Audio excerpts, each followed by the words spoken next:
接住落嚟，我哋會講下喺 ARA 執行嘅時候嘅一啲 issues。第一個 issue 係講到喺 treatment 嘅時候，其實我哋係會用 two character words instead of single character 嚟去做 stimuli 嘅。雖然我哋話喺唔同嘅 stages，我哋 target 嘅唔同嘅 characters，佢哋係有 RLC 或者IRC，甚或係RIC 或者 IRIC 咁樣嘅 stimuli 啦。但係其實我哋會係將呢啲 target 嘅 character 咧係 embed 咗喺一啲 two character words 裏邊嘅，即係例如假設我嗰個 target 嘅 character 係清潔個清嘅話咧，其實我係會用清潔呢一個 two character word 嚟去 introduce 嘅。點解要咁做咧？就係因為其實 two character words 佢哋嘅 meaning 咧通常都會係 concrete 啲嘅。通常 single characters 嘅時候咧，個meaning 咧係會比較 abstract 嘅，咁而令到個小朋友係容易啲去掌握嘅話咧，其實我哋就會 realize 到咧就會係 two character words 咧係會容易啲嘅。咁當然啦，就會引申到一啲問題，就會係有啲小朋友咧就會係混淆咗兩個字啦，例如清讀咗潔或者潔讀咗清啦。咁假如係咁嘅情況咧，正如頭先上面嘅 videos 都有講到咧，就係喺 ARA 裏邊咧就會用一個比較硬性啲嘅方法去要佢逼佢去記住邊一個 character 打邊一個 character 啦。但係其實一個比較rule based 啲嘅方法咧，其實就係用一啲 morphological awareness 嘅方法嘅。咁假如有興趣嘅話咧，就可以去翻我自己嘅homepage 嗰度咧，揾翻一啲 accelerating morphological awareness 嘅一啲 readings 嚟去睇翻嘅。第二個 issues 咧就係講緊每一堂其實嗰啲 stimuli 咧通常都係 in pairs 嘅，即係例如咧 stage one 咧就會係嗰個 target 嘅 phonetic compound 咧就會同埋佢嘅 phonetic radical 會同時間出現嘅，即係例如清潔的話咧就會 pair up with 青草嘅。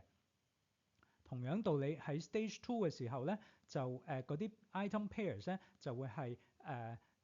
每一 pair 咧就會係 share 緊同一個嘅 phonetic radical 嘅。個用意咧就係再去令到個小朋友多啲嘅 awareness of 嗰個 regularity principle，即係嗰個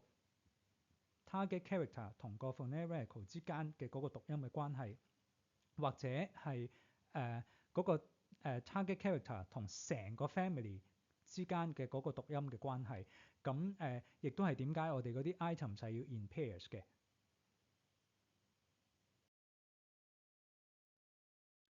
第三個 issue 咧就想講到咧就係到底 ARA 係 introduce 緊一個學字嘅技巧定還是 introduce 緊一個讀字嘅技巧咧？喺呢度必須要強調咧，其實 ARA 係 introduce 緊一個學字嘅技巧嘅。咁個分別喺邊度咧？分別就係後者咧，其實如果佢係學咗一個讀字嘅技巧嘅話咧，其實就會出現問題，因為其實唔係所有嘅字，即係尤其是 IRIC 嘅字咧，其實就算佢學咗 regularity principle 或者 consistency principle 咧，其實佢都係讀唔掂嘅。所以如果佢係一個讀字嘅技巧嘅話咧，其實佢錯嘅機會都仍然係好高嘅。咁但係佢係一個學字嘅技巧嘅意思咧，就即係話個小朋友學咗 regularity awareness 同埋 consistency awareness 嘅時候咧，其實係可以幫輕佢喺嗰個學習嗰個語音嘅時候咧，即係話學習點樣去讀一啲字嘅時候咧，佢係自己去 formulate 一啲 possible 嘅讀音，令到佢知道自己要擺幾多嘅 resources 落去學一啲嘅中文字。假如佢 formulate 嘅嗰個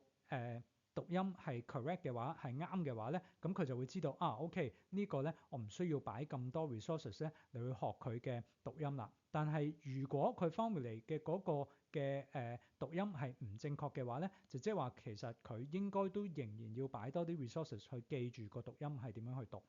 咁所以咧呢度嚟計咧要記住咧 ARA 其實係 introduce 緊一個學字嘅技巧，就唔係 introduce 緊一個讀字嘅技巧嘅。做翻少少總結啦，呢個三角理論咧，其實佢係可以幫到我哋去分析到底小朋友嘅強項弱項，喺學文字學一啲嘅讀音，甚或去學一個語言嘅時候，佢自己有啲咩嘅困難，或者係有啲乜嘢嘅長處。咁當我哋去design 我哋嘅 assessment 或者 treatment 嘅時候咧，其實最好都係用住呢個嘅 triangle model 咧嚟去 guide 住我哋咧，就會最理想啦。另外再重申一次啦，無論係聽、説、讀還是寫咧，as long as 個問題係一個 language based 嘅 problem 咧，我哋 ST 就會有 roles 去處理㗎啦。咁所以咧呢個係喺我哋嘅行業裏邊咧係責無旁貸嘅。